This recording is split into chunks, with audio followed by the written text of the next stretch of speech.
Good evening and welcome back to the Rory Talks Football channel, your daily Arsenal news, updates, debates and my opinions. If you're new to the channel, please do subscribe. We're trying to get to 4,500 subscribers. This is the second attempt at this live stream of this evening. I apologise for the delays, or if you just left the previous one because there was absolutely no audio whatsoever. But we're back. We are back. We've got Kudus to Arsenal, renewed positivity about that. What else have we got? I'm going to continue to defend Gabriel Jesus and defend the fact that we do not need a 25-goal-a-season striker. We just don't. We don't. And we've got Guess the Gooner, of course, as well. Guess the non-gooner. And I appreciate you all coming back. Nathan, AFC, BFC, Hi, Young Mason, Trappy, Glazer, Aaron, Dong. Good to see you all. What do you mean again? I was live, and then I wasn't live, and now I am live because the mic wasn't working. And shout out to everyone on TikTok who genuinely just spent 20 minutes watching me faff around like a buffoon because I didn't know what I was doing. You're all legends. VV Vlad's here as well. Good to see you. Trossard should start over Havertz in the left centre mid role. I don't disagree. I think one benefit that Trossard has had is that he started there in the two games against MLS All-Stars and Nuremberg, who were respectfully not as good opposition as Man United. So I think we need to see more of him against tougher opposition. But I do think it's an option. And I really like the idea of having Trossard and Smith Rowe as the left 8 and the left winger. Reese, good to see you. I'm very well, thank you. I am very well, thank you very much. How's it going? This is Deadpool. I had to change the name because of copyright, but no problem. Fair play. That's insane that you had to change your name. I'd rather see ESR get a start. Yeah, I honestly, I think Smith Rowe and Trossard as a combo is a really good option for us, especially in those games where there's a deep block and it's really difficult to break through. I think they'd be fantastic. But the Kudus news, which is not official news, it's not come from an official journalist, but it's come from Team News and Ticks, who is very reliable and has the inside track. So he responded to an article yesterday saying that Chelsea were in for Elise. And he replied to it by saying, I have no idea if this Elise story is true, but I wonder if this could have happened because Kudus has been speaking to someone else for months and months now. Obviously alluding to the fact that Kudus has been talking to Arsenal.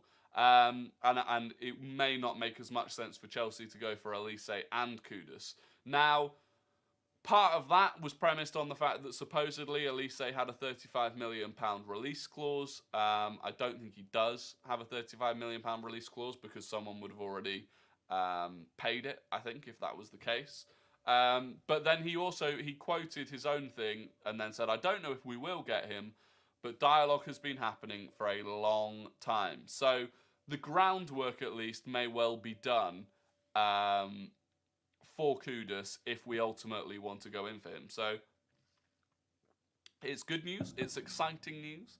And we'll see how it progresses. But I continue to believe that he is the final big signing that we should make this summer. If you could give me the choice, I think he is the final big signing that we should make this summer. Chelsea getting Kudus as a cam and Elise as a right winger? Possibly. It is very possible that Chelsea go ahead and get both of them. Yeah, it's possible that they get both. Jake says, hi, sorry I'm late. Well, actually, Jake, you think you're late. This stream only started 4 minutes ago because we had some significant technical difficulties. So really, you're barely even late. Thoughts on how positive Tierney and Smith Rowe were against United? Yeah, they were both. I mean, Tierney, there were still a couple of things Tierney did which I think are like fundamental flaws in his game, which may be the reason he never surpasses Zinchenko. Like a couple of times, he gets the ball and he panics a bit and just rifles it. And that's what he's been taught to do forever. If in doubt, kick it out. If in doubt, get rid of the danger. But actually, I think it's a negative thing these days. And sometimes he does it too much. Smith Rowe I thought was really positive. And I also think both of them actually have come out and done interviews over the last few days where their mentality is really positive. Neither of them complaining or moaning about the fact that they're not starting games. Both of them, continuing to acknowledge that this is Arsenal. This is a new Arsenal where the standards are higher and they've got to fight to be in the team. And so it's good that that's the kind of mentality that they've got at the moment. Fair play to United fans at the game. They were class, to be fair. Good. Aaron, you were there. Aaron, how was the game? I saw some Arsenal fans fighting each other, so, that wasn't great. I hope you weren't involved. I hope Aaron wasn't sparking anyone out. Chelsea are just stockpiling. Such a bad decision from Amari Hutchinson to leave and go there. Yeah, but he's an example to other youngsters of what not to do. Did you see the massive fight in the crowd at the United game? I did, yeah. I did. Not great. Some people were saying it was English fans, but I think it was just American fans. Obviously Arsenal fans, but also have you seen that clip of interview from an American guy? He's wearing an Arsenal shirt outside the stadium and then said he supports Man U, but he respects Arsenal. Horrific. Can Kudus play 8? Yes, he can. He's played about 25% of his games for Ajax. He's played as the 8. Or not for Ajax, in his career as the 8. He can play 8, he can play 10, he can play right wing. He can even play as a centre forward if you want, but why were they fighting? I don't really know. I couldn't figure it out. As an American, I can attest to the fact that we fight at games often. To be fair, English people fight at games quite a lot as well. It's just sports fans. Sports fans, beers. It's a recipe for disaster. I thought 18-year-old Mainu showed up our Rice. I didn't think he showed up Rice. I thought he looked very good. I think there's been a bit of unfair criticism on Rice from that game, to be honest. Agent Timber should convince him. Yeah, we do have the benefit of Timber. Whispering in his ear, which is a good sign. Like I said, I did upload a video earlier. It's only like a 5-minute long video just talking about Gabriel Jesus, because I'm just fed up of seeing this constant Arsenal need a 25-goal-a-season striker. We don't. The season before last, Man City's highest scorer in the Premier League was Kevin De Bruyne. He scored 15 goals. And that season, City scored 4 more points than they did last season and scored 5 more goals than they did last season. What's the code for your FPL league? MDH9GQ off the top of my head. I'll put it in here. MDH9GQ. I think it's that. If you do want to join my FPL league, the link is in my bio on TikTok. It's also in some tweets from a couple of days ago on Twitter. Yeah, if you want to get involved. Would you take Mbappe at Arsenal with his wages? Well, no. So Saudi Arabia have offered Kylian Mbappe £700 million for 1 season. So I don't think we can compete with those wage demands. £700 million a season. 1 season. For the nearly 9 minutes that this stream has been going on, Mbappe would have earned nearly 15 grand. It's wild. It is wild. I don't understand why everyone from fans to pundits keeps talking about us needing a striker. Scoring goals was not our issue at the tail end of the season. Last season, and this is the thing, there's so many reasons why it's a silly take. Arsenal scored more goals last season than in any Premier League season before it. Man City's 4 highest point-scoring seasons, their highest scorer across all of those 4 was Aguero scoring 21. Harry Kane scored 30 goals last season. Spurs finished 8th and scored 18 goals fewer than Arsenal. There are just so many reasons to look at it. And also, this idea that Gabriel Jesus doesn't score enough goals. He scored 11 goals last season. If he had played the same number of games that Bukayo Saka played, he'd have scored 16 goals, which would have made him our highest scoring player. Before he joined Arsenal, he was the 8th highest, or he had the 8th best goal-to-game ratio in Premier League history. And last season, his goal-to-game ratio was higher than the previous 4 seasons he had at City. And even in those seasons at City, he was in a position of being the 8th highest goal-to-game ratio of any striker in Premier League history. Like, there's genuinely no logical route to suggesting that Arsenal need to go out and get a 25 goal a season striker. And the only reason that there would be to do that would be if you find a striker that offers everything else that Jesus does to the rest of the team and scores 25 goals a season. And I don't think that player exists, because half of the time, Jesus finds himself in a position where he's not in a goal-scoring position because he's assisting someone else, or he's in the build-up, which leads to someone else scoring. And you can't be in both of those positions at the same time. So there's so many reasons that this narrative that Arsenal need a 25 goal a season striker doesn't work.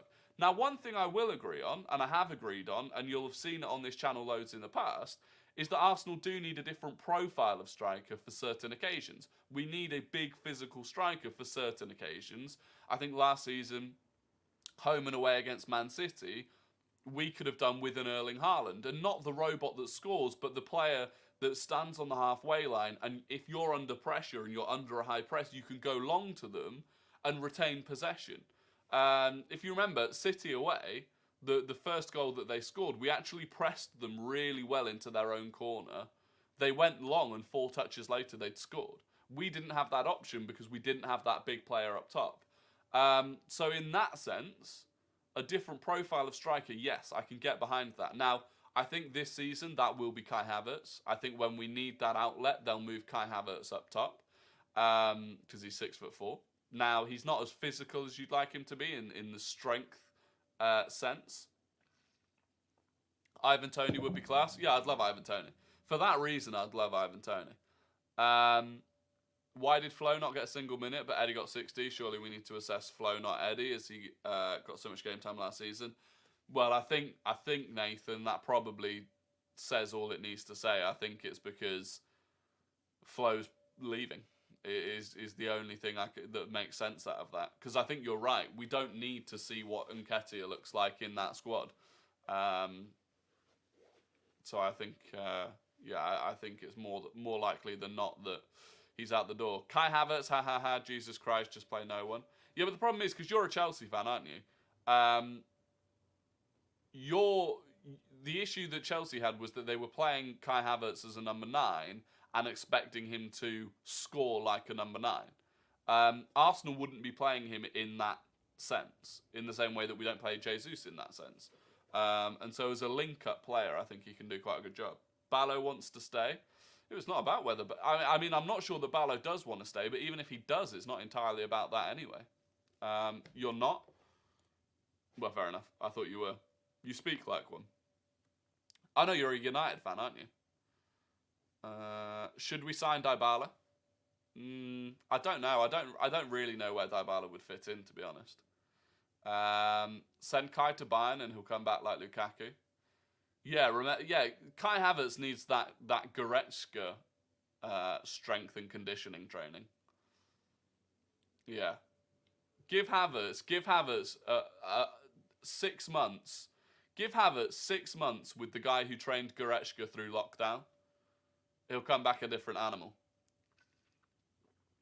Do you think that we'll bid for Kudus in the next couple of weeks? Hopefully, yeah. Hopefully. It depends who else goes in for him, but I would like us to go in for Kudus.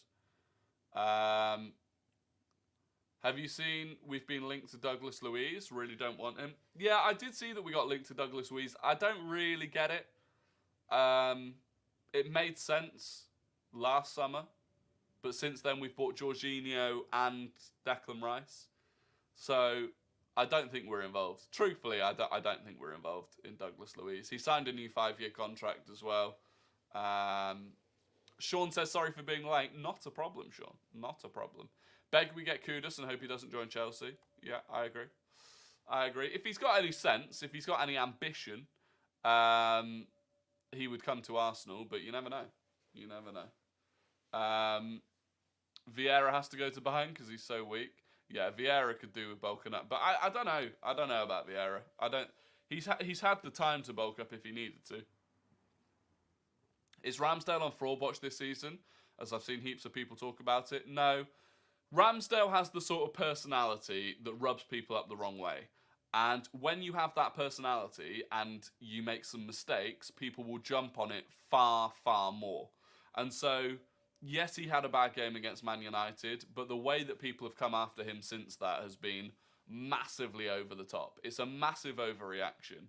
I've not done Guess the Gooner yet, Sean, no. We started the stream late, Sean, so don't you worry. But yeah, the overreaction to Ramsdale has just been ridiculous. Yes, he made a mistake for the United goal. Yes, a couple of his kicks in that game were really poor. You could blame the pitch. I won't blame the pitch, but I also I genuinely think Ramsdale's biggest issue, I think, is concentration. I think, and in a friendly, I just don't think he was switched on. Ross, you've actually not missed as much as you thought. We started late because my mic wasn't working, so you've not actually missed too much. Mainly, the main thing you've missed if you've joined late is that according to Team News and Ticks, Arsenal have been talking to Kudus for months and months and months, which is a positive sign, a very positive sign indeed. Why weren't Nelson and Zinni not even on the bench? Nelson isn't in America. Nelson didn't fly. He got a laceration on his foot or his toe in the game against Nuremberg, so he didn't go to the US. And Zinchenko is still recovering from a calf injury. He is close, but he is not ready yet. He does have the odd mistake in him. I've got such an itchy nose. He does have the odd mistake in him. My dad's not fond of him, but I always tell him he's still very young and keep us at maturity a bit late in age. That's one of the biggest things, by the way. That's one of the biggest things. Ramsdale is so young for a keeper, even still. He absolutely is still young for a keeper. And like you said, when he hits his peak at like 27, 28, it's going to be crazy. Never been happier for technical issues. I was not happy. I was not happy. Don't know a single dad who likes Ramsdale. That's what I'm saying. Ramsdale's personality does rub people up the wrong way, but I love it. We more need to stop letting silly goals through unforced errors. The goals will come, Arsenal till I die. Rafi, spot on. Spot on. The biggest issue for Arsenal, it's not the striker that's not scoring 25 goals. It's individual errors. It is individual errors. We do make too many of them. Both of the goals against United, individual errors. You can't afford to do it. Not at the highest level. I'm telling you, Smith Rowe needs to start week in, week out. He's one of the most talented players in our squad. Maybe you'll see it more this season. I do think we'll see a lot more of Smith Rowe this season, by the way. Especially, right, even if he's not starting, I think we'll see a lot more of Smith Rowe off the bench. Like last season, for whatever reason, Arteta just wouldn't bring him off the bench. I think we'll see a lot more of it this season. Is Arsenal exploring another forward option, or is Kudus the primary target? I don't know. From what I've heard, it sounds like Kudus. If there is going to be a target, it's Kudus. Because I've not really heard many links to other people recently.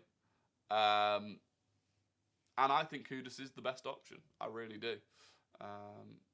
His last start was the 4-2 versus Chelsea in 21-22. Yeah, it's crazy. It's crazy. Absolutely crazy. You think United will challenge this season as they look good with signings? I think depth will be their issue. I think once again, depth will be their issue. They don't have enough depth at centre-back. Don't have enough depth behind Casemiro. Although Mainu looks good, I don't think you can rely on Mainu in the Premier League and the Champions League. And then up top. Even if they bring in Højlund, that's one striker. And if Højlund isn't playing well or can't seem to adapt to the Premier League, they effectively have no strikers. So I think their starting 11, they will be able to create a very good starting 11, but I just think the depth. It's the same issue that we've had. It'll be the same issue that we've had with depth. I think the next stage for them is kind of the stage that we're at now, where you build out that depth. Team News and Tick says Kudus is second choice. Thoughts on that? Well, it depends how you interpret that tweet.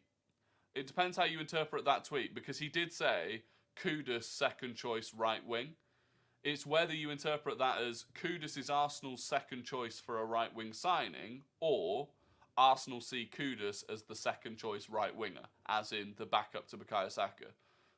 And that's the way I read it. The way I read it was that Arsenal see Kudus as the backup to Saka, not Arsenal see Kudus as a second option behind some unknown player that we don't know about yet.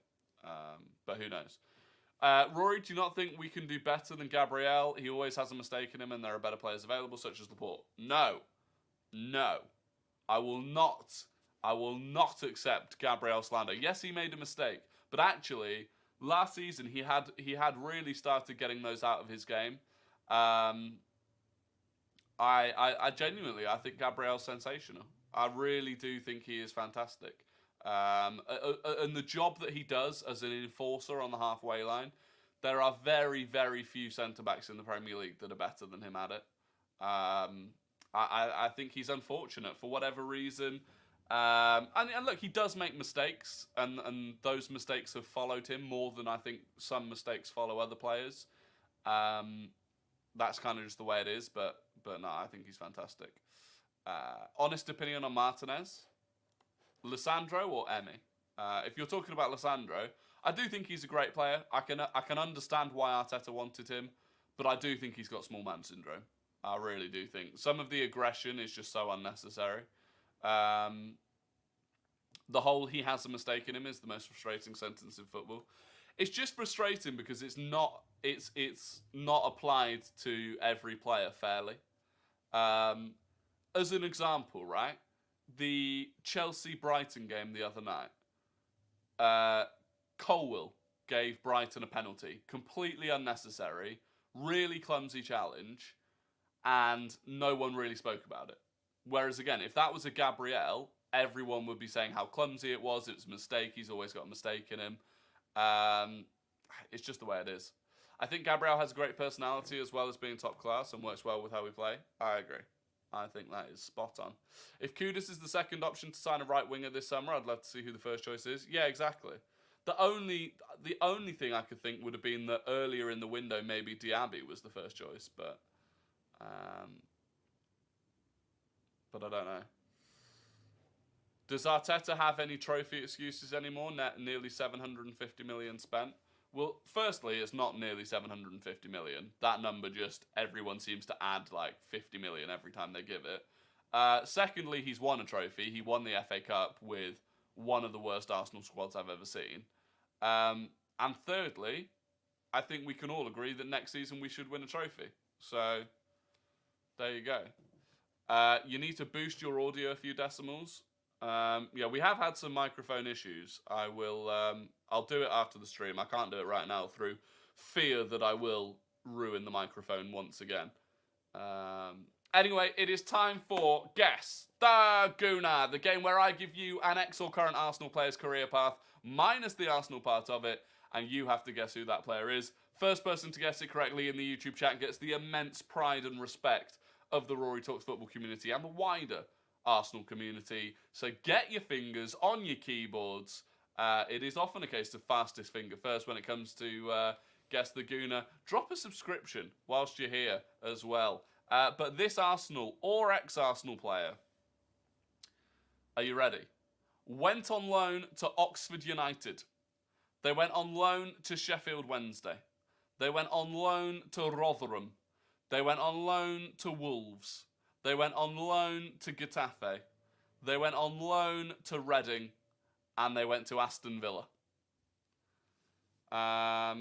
Young Mason, you're cruising for a timeout, young boy. Guess the Gooner is not shite. It is a staple of this channel. And it shall not be removed. Lots of people got that very quickly. And it was High that won it. It was indeed Emi Martinez. AFC BFC was second. Lawrence was third. Draka was fourth. And Sean O'Brien was fifth. It was Emi Martinez. Congratulations. Yeah, loads of you got it. It was an easy one. I have to say, it wasn't easy. Not that many Arsenal players have gone on that many loans. It has to be said. Not many Arsenal players have been on that many loans. But congratulations to Hi Hi. Aaron with the $5. What a legend he is. $5 super chat from Aaron says, I honestly think that we're the most hated club in England because if we lose, it's so widespread, but when it's other teams, it's just pre-season. Now, there is part of that I agree with because, right, Arsenal lost to Man United. Fair enough, it was a bad result. But I'm seeing some worse results, realistically, from teams in pre-season with nowhere near the level of media reaction to it and the media slaughtering them. Liverpool, today, I think this morning, drew 4-4 with a Bundesliga 2 side. And now, yes, all right, we drew 1-1 with Nürnberg, but conceding 4 goals to a Bundesliga 2 side. Even Man City conceded 3 goals to a Japanese team out on their tour in Japan. Now, there is a reason for it. I think us and United, yeah, to an extent, it's to do with clicks, though. Ultimately, Arsenal generate more clicks. Arsenal fans are more reactive on social media than any other fan base. For good or bad, Arsenal's fan base is more reactive than any other fan base, and that drives clicks and impressions, and therefore the media use it. So Arsenal Twitter is horrible. Football Twitter in general is horrible. Poole were 3-1 up as well. Yeah, exactly. They were 3-1 up and ended up 4-3 down at one point. So, but again, you don't hear much about it. Even Chelsea. All right, Chelsea beat Brighton 4-3, but in reality, Brighton were down to 10 men from the 60th minute and still ended up with more shots on target, more possession. Realistically, Brighton outplayed Chelsea. Everyone hates Arsenal because of AFTV. Yeah, but that's just silly. Why would you hate an entire fan base just because of one small section of that fan base? It makes no sense. Are you going to Arsenal versus Man City? I am. I got my tickets on, I don't know, maybe last Friday or something. I got my tickets for the City game. Guess the non-gooner. Of course. It's Guess the non-gooner. This is the game where I give you a player that has never and doesn't play for Arsenal. I give you their full career path, and you have to guess who that player is. Now, I'll be honest. Actually, I need to find a new one. I just realised I've done this player before. I need to find a new one. Because I've done this player before. I found a new one. All right. This player played for Independiente, Atletico Madrid, Man City, and Barcelona. Independiente, Atletico Madrid, Man City, Barcelona. Who is the player? And on it, like a car bonnet, it was VV Vlad. VV Vlad was first. It was Aguero! Jermaine was second. Jake Matterford was third. It's JK was fourth. And Drakkar was fifth. Lots of you getting it. But yeah, it was Sergio Aguero. That wasn't as good as the one that I had planned, but the one that I had planned was obviously good. So good that I had done it before and had forgotten that I had done it before. Did you see the interview when Rice said he can't wait to play at the carpet? Yeah, absolutely. To be fair to Declan Rice, after playing on that pitch in New York, I can fully sympathise with wanting to play at the carpet. First on my screen, delay robbed me once again. Pain for Jake Matterford. On my screen, VV Vlad was quite a long way clear, though, to be fair. Can you do Matoma as the non-gooner next? Well, Alex, I could have done Matoma as the non-gooner next, but I feel like the 140 people currently watching would be at a slight advantage if I was going to do that. Do you think Zinchenko can play centre mid next season with the defensive depth we have now? I just don't think he will. I just don't think Arteta wants to use Zinchenko because he'd have to play as the left 8, and I just don't think he wants to do that. Rory, will you be up for the Barcelona game? No. I'm not even going to hint that I might be up for it. I am not staying awake for the Barcelona game. I'm going to wake up early in the morning, watch the full game, and then I'll make a video about it. I'm not getting up at 3:30 in the morning. I'm not getting up at 3:30 in the morning. Aaron with the $10 donation. This is unbelievable. The $10 super chat from Aaron. This is outstanding. The fact that when we lose, I don't go on Twitter because I know everyone will be honest. Whereas if you're a Liverpool fan and draw 4-4 with a Div 2 German team, you don't have to worry about anything. I know. Losing Twitter after a loss is hell. Twitter after a loss, it is hell. And you can see, the way that people are jumping on Declan Rice, on Kai Havertz, on Ramsdale, on whoever they can jump on. They will jump on them immediately. And it's frustrating, but you live by the sword, you die by the sword. And so, for that reason, Twitter, as much as Twitter is painful, I do also quite enjoy it. If we're in a Champions League knockout and it's very close, would you save a sub to bring on Turner for Ramsdale? So if a game goes to extra time, you get an extra sub anyway. So if a game goes to extra time, you do get an extra sub. I would genuinely consider saving it. I would genuinely consider bringing on Matt Turner at this point. Yeah, genuinely I would. Aguero, do you think I'm a little late? I think you're a little bit late, Ibrahim. I do think you're a bit late, Ibrahim. I've paid for Barca, I'm watching it. I know, I've paid for it, but I just can't be bothered. I'm sorry, but Mark Goldbridge on Ramsdale was a horrible take. Well, that's what I mean. It's such a reactionary take. And I quite like Mark Goldbridge, but it's to say that Ramsdale's not good with his feet, now that they've... And by the way, this is coming from Mark Goldbridge, who was one of the final few people supporting De Gea and not wanting to move to a keeper that could play out from the back.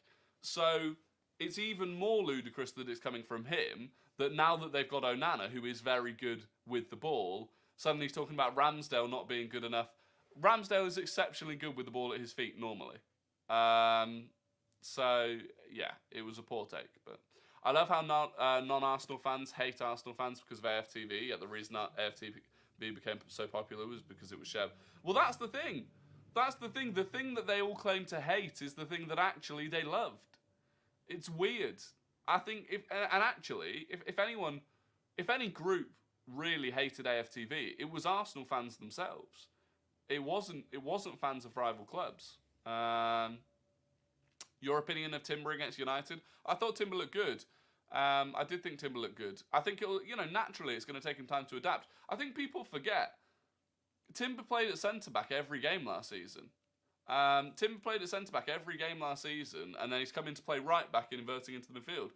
Aaron with another $10 super chat. Everyone is on us because we had a good year.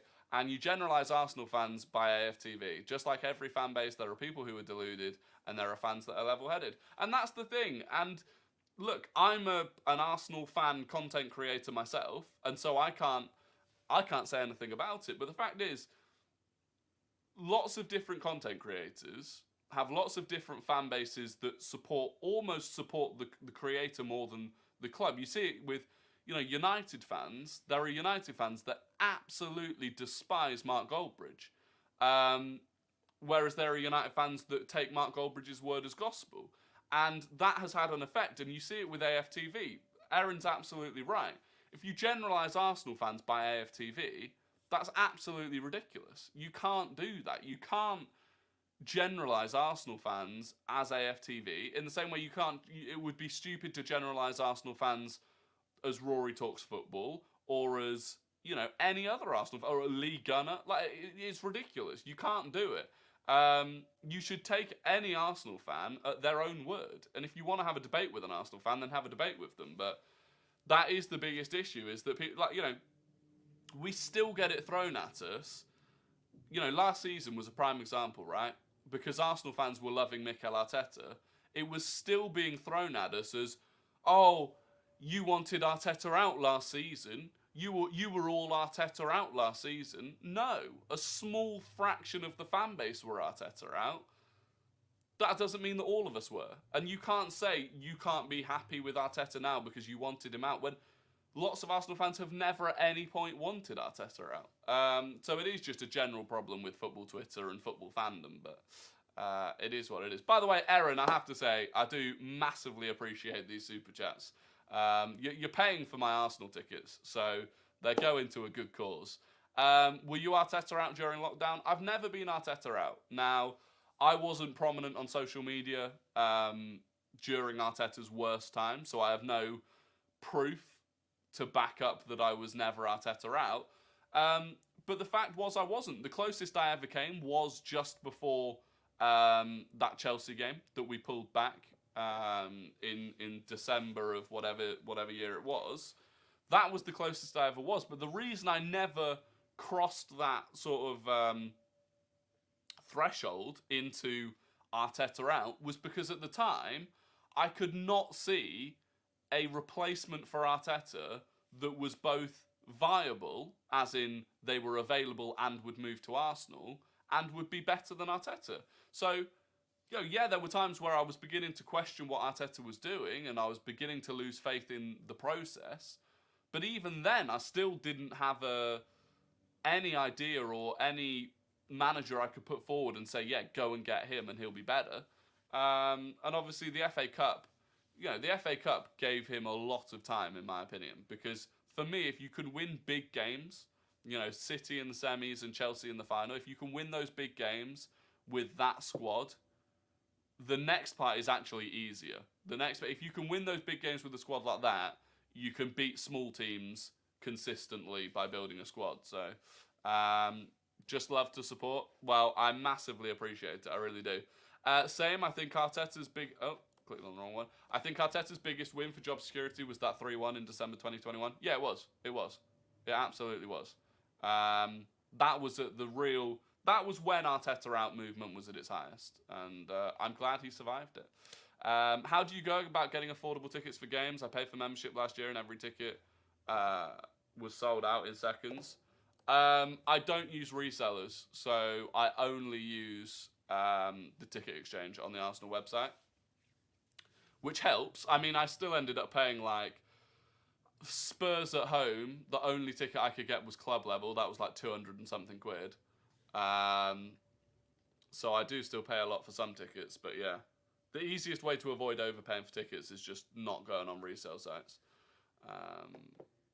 Where do you sit in the ends? Everywhere, Tom. Because I mainly use the ticket exchange, I literally take whatever ticket comes up. The first ticket that I can actually manage to get in my basket, I normally take. So, I mean, literally last season, I reckon I pretty much sat in every section at some point.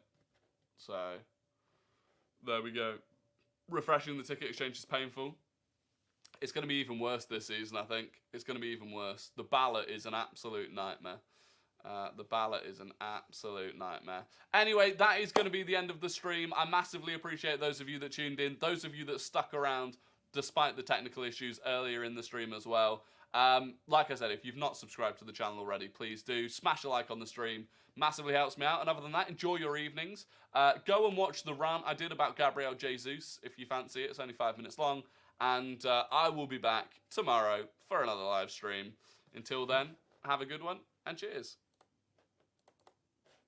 There we go.